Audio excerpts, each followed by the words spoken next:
Welcome to Pro Tips. Please like, share and subscribe. स्वागत है एक बार फिर से आपका। और अब बारी है अगले 4 स्टॉक्स की, जिसमें बोरोसिल रिन्यूएबल हमने लिया।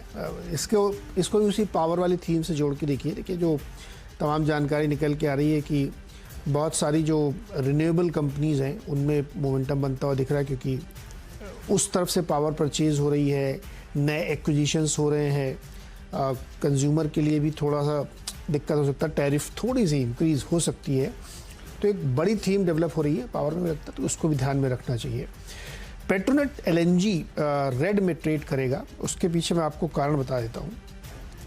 जो एलएनजी हम लोग इंपोर्ट करते हैं उसकी कॉस्ट बहुत ज़्यादा बढ़ गई है।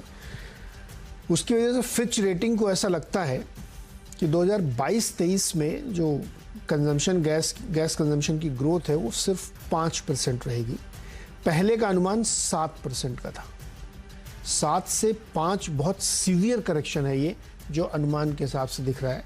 और इससे पहले का जो अनुमान लगाया जा रहा था कि 6.5-7 पिछले फाइनेंशियल ईयर में थे, अब वो 5 रह गए हैं। तो 6.5 पिछले साल था, 7 का इस साल का अनुमान था, जो घटा के 5 कर दिया गया है। वजह सिर्फ एक है कि कॉस्ट इतनी ज़्यादा बढ़ गई है गैस की, नेचुरल गैस की, कि उसकी वजह से डिमांड घट रही है। तो जैसा मैं हमेशा कहता हूँ कि गैस कंपनी जो सिटी गैस कंपनी है, पेट्रोनेट एलएनजी, सबको अगर आपको ट्रैक करना है तो आपकी वॉल्यूम को ट्रैक करिए। मुझे लगता है ये इसके लिए एक दिक्कत, क्योंकि यही सबसे बड़े इंपोर्टर है, इंपोर्ट करके यहाँ लाते हैं, तो एलएनजी की वजह से इसमें एक दिक्कत हो सकती है पेट्रोनेट एलएनजी में। जुबिलेंट फार्मोवा अगला स्टॉक है, और इसमें इसलिए क्योंकि जो Q4 का शेयर होल्डिंग अपडेट आया उसमें वो बिग बुल आरजे ने अपनी हिस्सेदारी और बढ़ा ली। 3.14 पहले थी, अब उसको बढ़ा के 3.61% कर ली है। और मुझे लगता है कि स्टॉक में इस खबर से मूवमेंट आ सकता है, तो इसको ध्यान रखिएगा। कृष्णा डायग्नोस्टिक्स, उसकी स्पेलिंग KRSNAA है। आपको ढूंढने में दिक्कत हुई थी क्या, इसीलिए बता रहे हो? हाँ, मैं तो नहीं, ठीक है, जितनी अपनी को दिक्कत होती है सबको होती है, सबको बता दें। आप पता लगा, आप कृष्णा की स्पेलिंग दिख ही नहीं रहा है। लॉजिकली तो KRISHNA हम लोग लिखते थे सब। तो ये इस स्पेलिंग से ढूंढिएगा इसको। इसलिए अभी जो पूरी कहानी आशीष ने आपको समझाई कि दिल्ली डिजास्टर मैनेजमेंट की मीटिंग है, ये केसेस बढ़ रहे हैं, और इनके लिए एडवांटेज ये है कि अब ये पैन इंडिया है और बहुत सारे सरकारी अस्पतालों में काम करते हैं, जहाँ पे ये अपनी टेक्नोलॉजी और अपने सारे सिस्टम लगाते हैं। मुझे लगता है इसको ध्यान रखना चाहिए। अब तमाम डायग्नोस्टिकल स्टॉक्स में मोमेंटम आ सकता है। सही स्पेलिंग क्या है? ये दिखने में अच्छी लग रही है, कृष्णा। वो कृष्णा है, ये ठीक है, वही है तो वही। आजकल स्वैग होता है, कुछ भी स्पेलिंग करो आप। हाँ। अच्छा, अब सब मिड कैप्स या छोटी कंपनीज हैं, तो थोड़ा बहुत कॉशियसली ट्रेड करेगा, इनको स्क्रीन पे ऐड करके रखिएगा, उसके याद से ही इनको रखिएगा। और अगर कहीं ट्रेड ले रहे हो, मुनाफा आ रहा हो, तो एग्जिट करना है।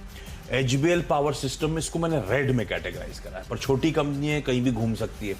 अब ये बैंयन ट्री ग्रोथ कैपिटल ने कल दरअसल 22 लाख शेयर से ज्यादा इस कंपनी के बेचे। तो FIs जो एग्जिट कर रहे हैं, पी प्लेयर्स जो एग्जिट कर रहे हैं, वो सिर्फ बड़े स्टॉक से नहीं, कई सारे छोटे स्टॉक से भी मैसिव एग्जिट हो रहे हैं। तो जरा इन सब स्टॉक्स को डाल पे रखेंगे, इनके लिए बड़ा ओवरहैंग बन जाता है, पर वो डील कल्मिनेट भी हो गई, ये भी ध्यान रखिएगा। लेकिन मुझे लगता है जब आज बाजार अगर ठंडा पड़ता है तो ये स्टॉक दबाव में आता हुआ नजर आएगा। मिष्ठान फूड्स करके एक कंपनी है, ये कंपनी बासमती राइस बनाने का काम, बासमती राइस पैकेज करने का, वीट और तुअर दाल वगैरह में भी उतर आई है।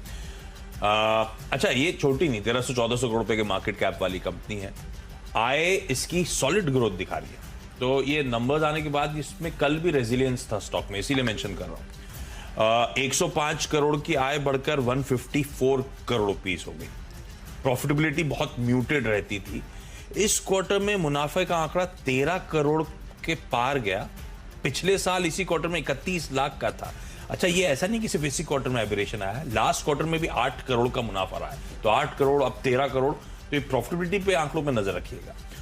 नंदन डेनिम, तो कल टेक्सटाइल स्टॉक्स को मेंशन करा था, आपको याद होगा, बढ़िया ट्रैक्शन उनमें देखने को मिल रहा था, डिस्कशन भी करा था टेक्सटाइल स्पेस पे, तो उसी टेक्सटाइल पे फोकस कंटिन्यू कर रहा हूँ। ये कंपनी डेनिम्स, जैसा नाम बताता है, ये डेनिम्स उसके साथ कॉटन फैब्रिक्स और यान्स वगैरह बनाने का काम करती है। इसके मैं 9 महीने के आंकड़े देख रहा था FY22 के, ऑलरेडी FY21 के पूरे नंबर्स को हैंडसमली सरपास कर दिया है 9 महीने में। अभी एक क्वार्टर की अर्निंग्स बची हुई है। इस तरह से टेक्सटाइल स्टॉक्स अच्छा मूव कर रहे हैं, पर कल ये बाजार के साथ दबाव में आया था। खुलने दीजिएगा, देखिएगा किस तरह का बिहेवियर है। और इसकी डेनिम से 985 करोड़ रुपीस के रेवेन्यूज, शर्टिंग से 668 करोड़ के रेवेन्यूज, यान से 320 करोड़ के रेवेन्यूज। इस तरह से ट्रैक्शन है रेवेन्यू फ्रंट पे। स्पार्क, एक और छोटी कंपनी, सन फार्मा एडवांस रिसर्च, वो सन फार्मा का आर्म R&D वाला, कल यहां पे 1 करोड़ से ज्यादा प्लेज शेयर्स रिलीज हुए हैं। और शायद आज के कमजोर बाजार, ये सब स्टॉक कल मिड कैप पिट रहे थे, स्मॉल कैप पिट रहे थे, क्योंकि स्टॉक प्रेशर में आए थे। ये भी 4-5% गिरा हुआ है, ध्यान रखिएगा। खुलने दीजिए, अगर वाकई इस खबर के दम पर कुछ ट्रैक्शन आ रहा है तब तो इस पर फोकस बनाइएगा, नहीं तो छोड़ दीजिएगा। स्पार्क में क्या है, फार्मास्यूटिकल्स आज शायद बेहतर बिहेव करते हुए नजर आए। यूएस में भी जो इंडियन लिस्टेड एडीआर्स थे वो बेहतर कर रहे थे, वो टैरो तक वापस हरे निशान में आ गया। सन फार्मा का आम, ये दूसरा आम सन